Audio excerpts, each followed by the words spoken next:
Hey everyone, Jimmy from Blueline SCG. I've got my good friend Jim Olson here on video. We are going to be discussing an upcoming class that's going to be taking place here on the Treasure Coast. And Jimmy's going to give us all the details on that. So, Jimmy, real quick, just give us a little bit of your background.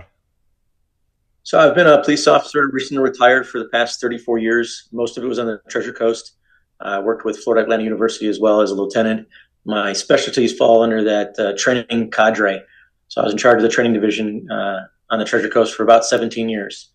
My specialties have to do with that Batman utility belt, though. So everything having to do with use of force, firearms, defensive tactics, weapons, things of that nature falls into my specialties, as well as a medical background.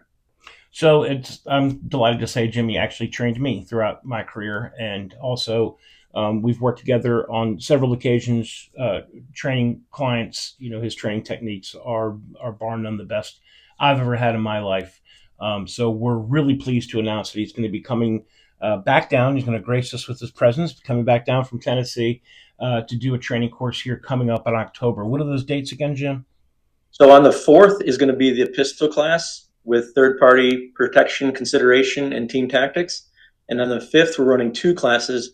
One's going to be a trauma wound care class, and the other one's going to be a use of and defense against edged weapons. So, Jimmy, what can folks expect to get out of this 2 day class? Let's say they already are proficient with their firearm and they need a little bit of advanced techniques or advanced lessons. What are they going to get out of it?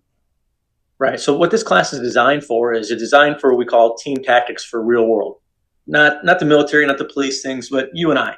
So say you and I are together, we're walking, going to the mall to buy our wives, something for Christmas, and something happens in front of us or to us. How do we react to that kind of threat?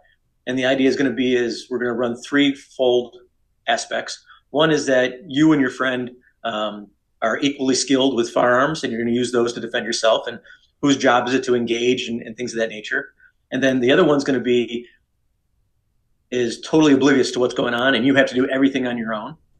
And then the third aspect is going to be your partner or your friend isn't skilled with firearm, or maybe they don't carry one, but they have to have a role to play. So that person's job is going to be to help guide you and themselves to a safe location to get out of there. And we're going to run all three of those scenarios in what we call team tactics or third-party protection and So consideration. this goes back to a lot of the training that we do. We're always trained de-escalation, and that everybody has a role in an emergency situation, whether it be that person that's getting on the phone and calling 911 while the other person is taking control of the situation, or both of you are trying to take control of the situation. One of the classes you're going to be teaching, Jim, is going to be about how we handle somebody who has a knife, even if you have a firearm. Can you get into that a little bit?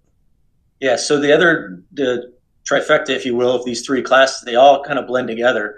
Is that you're defending against an edged weapon attack, and the idea being is a lot of people have the misconception, well, I have a gun, so I don't have to worry about the person with a knife.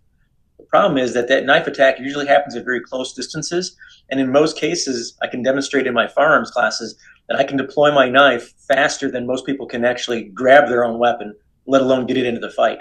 So what we teach is sometimes you have to fight off the initial attack to then create distance to get to the weapon of your choice.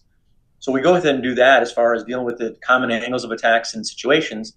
And then we get into as well as maybe it's a bad location or situation for me to use my firearm, and I have to utilize a knife that maybe I brought with me as my defensive or offensive weapon in that case. We actually have been going over a lot of that in our church safety team training. Discussing what's behind your target. Maybe it's not safe to fire your weapon to stop a threat. It may not even be an option for you.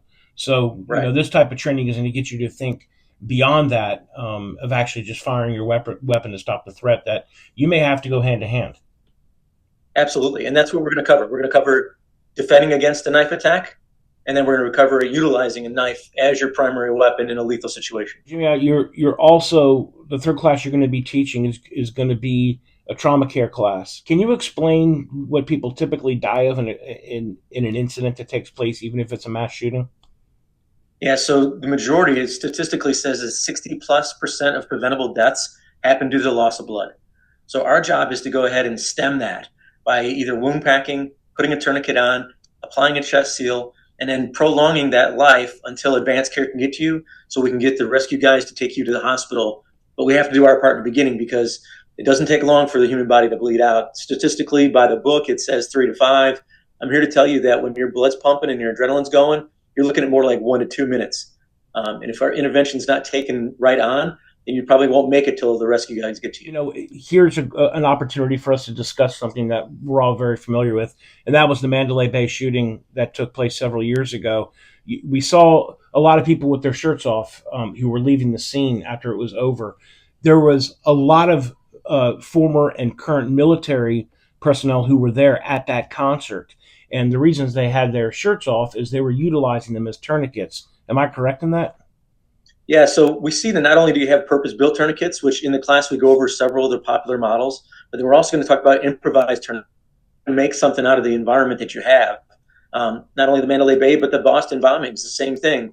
They literally broke open one of the local retailers and were grabbing T-shirts off a table and tearing them into strips and making them into wound packing material and things of that nature. So we always want to think about not only what do I carry with me, but what in my environment can I utilize as improvised tools. 3 classes are being taught together, but they can be broken down. So say you don't want to come to the firearms class, it's not your situation. You can come to just the wound care class. So there are 3 classes which all build upon each other, but they're also all standalone classes as well. That's awesome. Hey, I can't wait to see you, Jim. Thank you so much. We're going to see you in October, and definitely for anybody who wants to come out, please just contact us at info.bluelinescg@gmail.com, and we're going to answer all your questions. We can get you signed up. But again, I can't emphasize enough that space is going to be limited. Thanks so much, Jimmy. I'm looking forward to October, and we'll see you then. You too. Take care, bud. All right, this is Jimmy from Blueline SCG reminding you always be safe and God bless.